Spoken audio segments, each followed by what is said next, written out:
All right, now a lot is expected from President Cyril Ramaphosa's State of the Nation address, which is coming up on Thursday. So let's find out what NGO Equal Education would like to hear. I'm joined by its Senior Manager of Research and Development, Roné McFarlane. Thank you very much for your time here on All Angles, Roné. Just, what are you expecting the President to say on Thursday? What are you hoping he says, particularly about education, which has seen so many challenges, not only in the past years with COVID. I think COVID just exacerbated those challenges. Absolutely. And this year we're really hoping that the President will come with a clear vision for education. The COVID-19 pandemic has highlighted the consequences of our infrastructure shortages and how that can really disrupt learners' access to a basic right like education. So we are calling on the President to recommit, as the Department of Basic Education did yesterday, to eradicate plain pit toilets by the end of this financial year. We want to see the President really take steps to eradicate classroom shortages. This has resulted in learners having to attend school on rotation timetables during the COVID pandemic. And last year, when Treasury cut education funding, it acknowledged that this will increase overcrowding in schools. So we also want to hear the President speak about an end to austerity and cuts to social spending. The last few years, we've seen cuts to education in funding for the first time in democratic South Africa. And we want to see the President commit to reversing that trend because it has detrimental consequences for learners. And then finally, as learners today head back to full-time schooling, we want to hear the President commit to a plan to roll out vaccines in schools and to ensure vaccine literacy programs for learners and parents so that we can ensure our schools are safe learning spaces for everyone.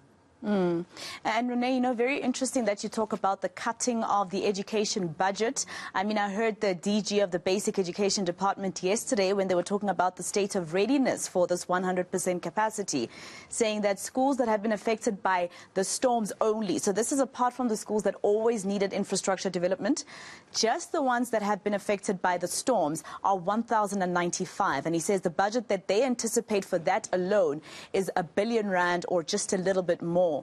So I'm assuming as Equal Education, you're hoping the President also touches on that as well. Absolutely. The DG and the Minister yesterday communicated the urgent need for funding to support infrastructure projects. As you say, there are emergency infrastructure projects that really do need emergency relief and require that additional funding from Treasury. But there are also long-standing infrastructure issues which really heightened inequality amid COVID. Schools that don't have enough classrooms, schools that don't have access to water, and schools that don't have access to proper sanitation. It's now, in 2023, it will be 10 years since the Minister passed a law that banned all plain pit latrines at schools, and the Minister and the DG yesterday was saying that they're still trying to work back a backlog of over 1,200 schools that still rely on plain pit toilets. So we can't afford to go into another pandemic or even another wave without us really making substantial progress on these crucial infrastructure challenges. And, besides your fight as Equal Education for the eradication of pit toilets, you also had to take the department to court in recent days about the school nutrition program, fighting for learners to be able to access those meals even when they are not expected to be at school, especially during that hard lockdown. And some of these learners rely on that meal, really, to keep healthy, etc. So I'm pretty sure you're welcoming the 100% capacity and a normal timetable so that these children can actually have access to the food again. Absolutely. Our court victory was obviously a really important victory for learners to make sure that they are able to access school meals even on days that they don't attend school. And we did see through the course of these 2 years, the access to meals when learners aren't attending school increasing dramatically. So that is really encouraging. However, we know that the system is best geared towards delivering meals when learners are attending school every day.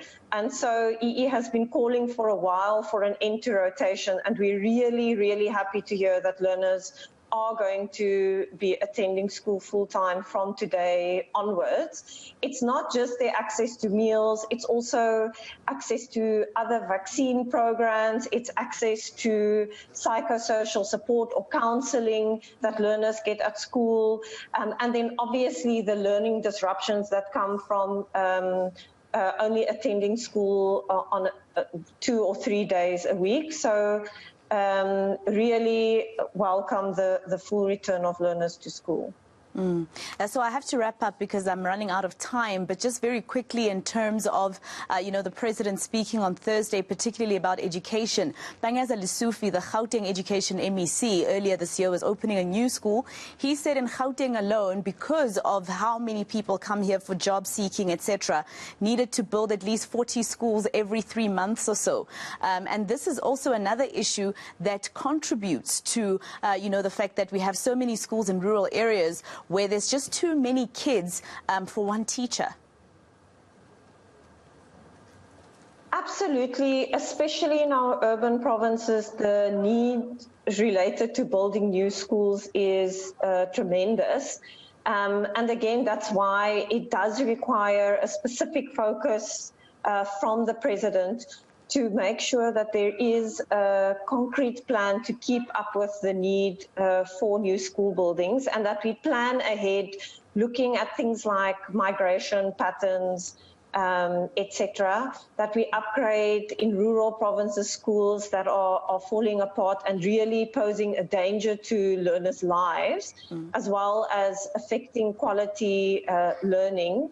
In a province like Gauteng, access to enough classrooms for a particular school is also a massive issue. EE has just released a report on overcrowding in schools in Gauteng, which highlights this problem. And again, as I've said, COVID-19 has just again shown us how critical an issue it is when we have 80 to 100 learners packed in one classroom that's supposed to be accommodating 30 or 35 learners.